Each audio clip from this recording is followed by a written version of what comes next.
So hello everybody, I'm Elaine from Cerebra, and this is the latest in our series of interviews with our legal supporters.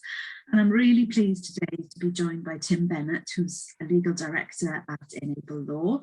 And we're going to be having a chat about property ownership and children, talk through some of the types of situations and challenges a family may have to face as their child grows up. So without further ado, hello Tim, lovely, thank you for joining me. Hi Elaine. Yeah, lovely to be with you this morning. Oh, great. So just to start, Tim, could you just introduce yourself and Enable Law and tell us a little bit about what you do there?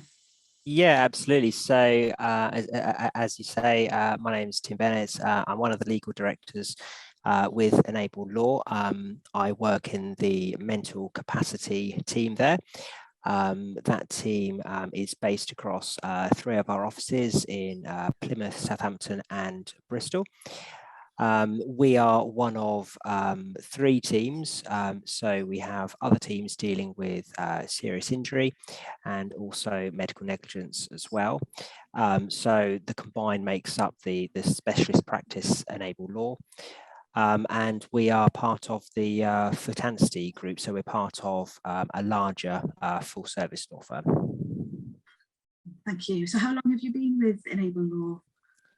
So I joined in May last year, which is obviously was still in the sort of the depths of the pandemic. So an interesting time where you finish a job that you primarily work online and you join a job where you primarily work online. So it was different, but also the same. So it's a strange time. So now it's nice to be sort of be looking towards the future and thinking about actually getting back to, I suppose, practice as normal, maybe. I'm not sure if that's quite the way we describe it now, but getting out and about, seeing clients, seeing people, getting to the office. Yeah.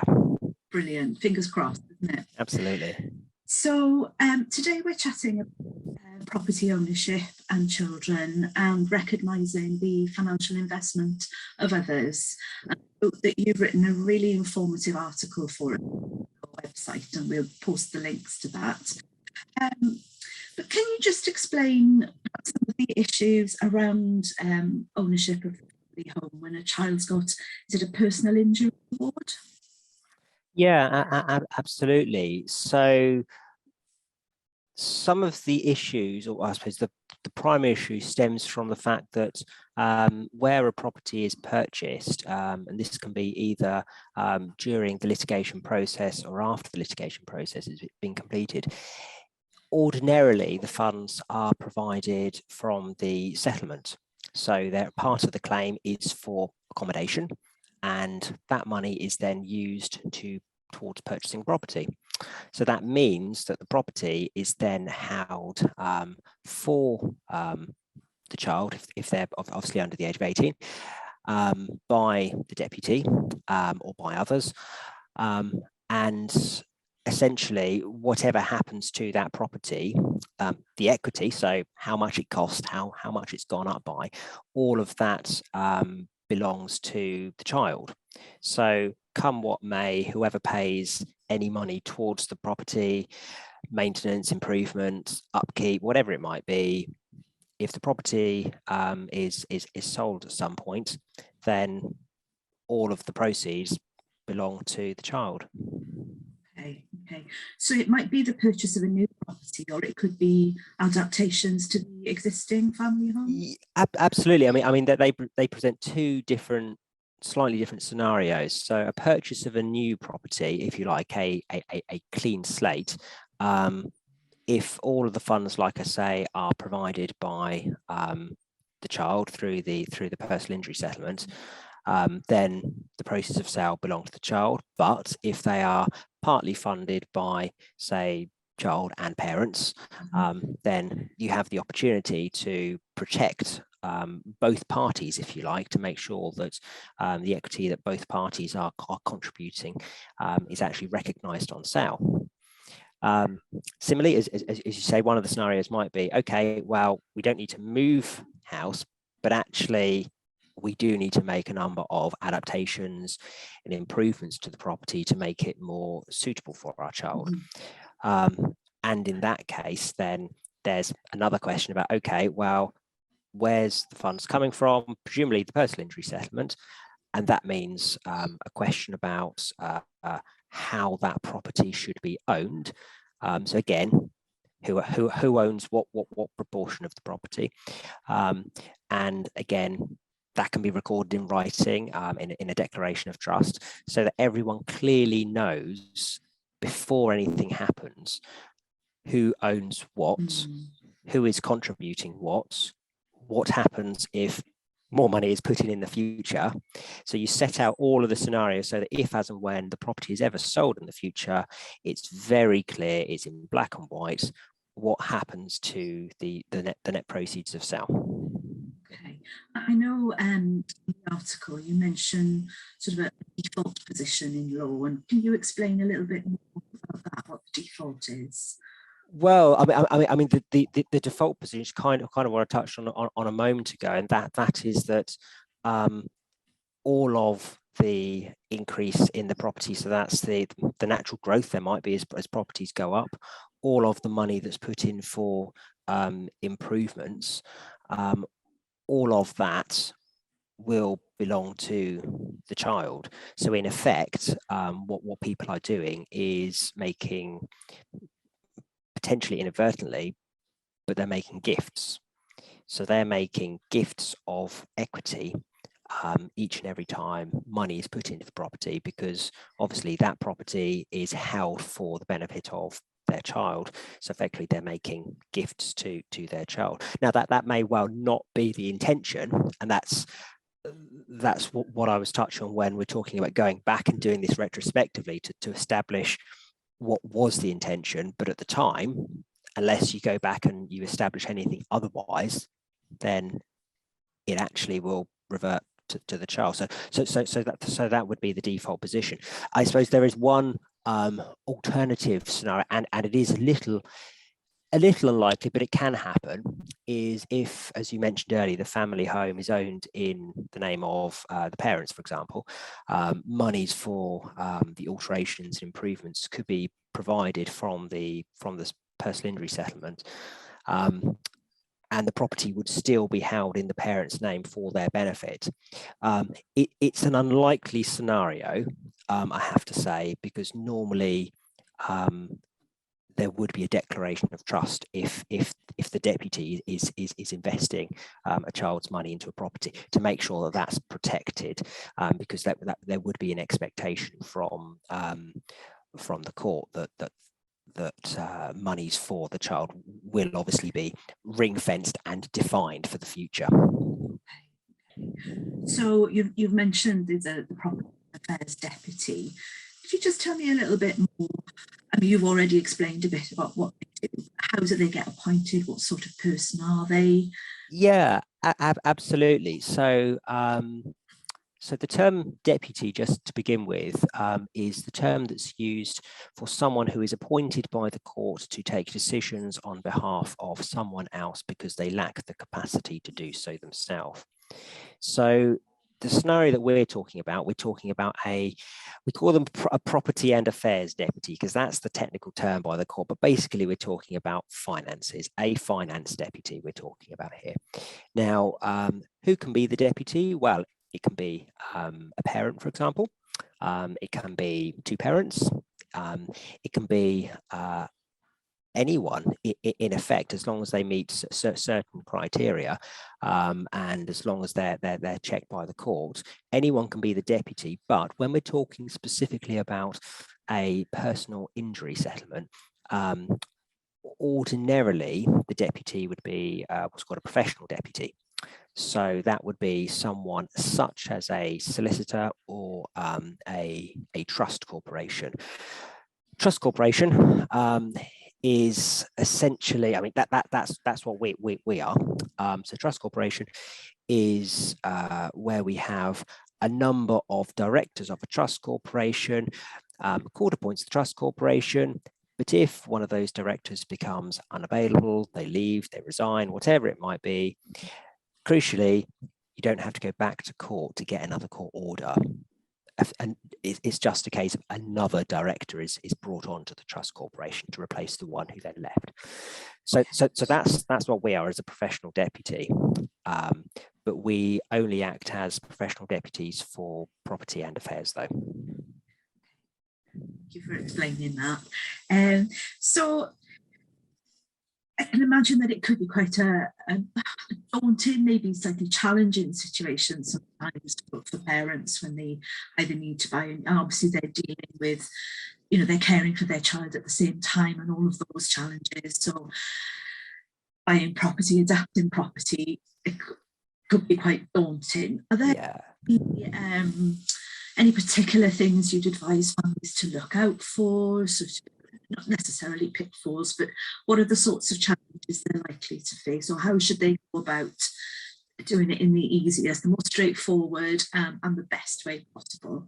Yeah, I mean, but buying a property for anyone is stressful, concerning, it creates anxiety and worry. So then when you add in all of these other complexities to be considered, plus the fact that you may be doing things like making significant adaptations to property, you may actually be knocking down or rebuilding a property, you know, the anxiety and the stress levels do increase. So the best way to deal with this will obviously depend on the situation. But assuming that there's a professional deputy involved to begin with, it is a case of having a conversation with them as early as possible, not only about what it is that is looking to be achieved ultimately, but also about how that is to be funded. And it's really thinking then about, okay, well, we're not just talking about how is it to be funded now. What if further adaptations are required in the future? What if there are things that, say, mum and dad want to do to the property that are for their benefit that actually will not be of direct benefit to their child, for example? How are those to be funded? What happens if they want to do works in 5-10 years time when they've perhaps got, you know, more money behind them perhaps? So it is about looking at the finances at an early stage and being really open and honest with the financial deputy about what it is that they're looking to achieve for themselves. Because after all, whilst this is of course a home that will be suitable for their child, this is in all probability the family home as well, and there are potentially other siblings, or there might be other siblings in the future. There might be an older generation, there might be grandparents. I mean, families look very different nowadays. So what has to be catered for in a property is going to vary from client to client. For example, some clients may need to have the benefit of a granny annex, either built now or in the future, for another family member. And all of that has to be factored in. So it's looking very broadly about how this property is going to have to function now and in the future, who pays for what now and who pays for what in the future. And it is simply a case, and I say simply because it's not always as straightforward as that, but have the conversation with the deputy as soon as possible. And indeed, if the other scenario, of course, is that if mum and dad are the deputies themselves, I would be suggesting taking early advice from a solicitor who specialises in deputyship and court of protection work, but also probably a property and a trust solicitor as well, because this is about not only their responsibilities as deputies, obviously, to look after their child's money in a particular way, and as any deputy will know, you're then accountable to the Office of the Public Guardian and accountable to the court, and you have to produce an annual report, and you have to detail all of what you've done in the report. But it does also mean taking into account other expert advice as well. And by having a chat with a solicitor who deals in deputyship work, they will see the bigger picture, and they will then make sure, okay, well, you also need advice from trust lawyer, property lawyer here to prepare all the documentation so that all parties are adequately protected. So yes, as you say, it's a case of being organised, thinking ahead, working out what you're going to need and when, taking advice, and just kind of keep it as streamlined and as black and white as possible. Absolutely. Open an open and clear dialogue at all times is definitely the best policy, because it helps prevent, so far as possible, the need to do things retrospectively. You can do things retrospectively, absolutely, but if you can do it in advance, it certainly makes it much easier and gets rid of the anxiety, because obviously the last thing that you know, mum and dad will want to hear is that actually that money that you put in the property, well, we now have to collate all the evidence together and we have to give it to the court to see what they think, to see if that's justifiable. It's a level of anxiety that no one wants to pass to their parents. Yeah, that's great. Is there any other, if you could give, I mean, that is a huge bit of advice actually, but is there anything else, if you have one sort of main bit of advice for parents, would that be it, what you just said, or is there anything else you'd like to? I think that's my main bit of advice looking forward.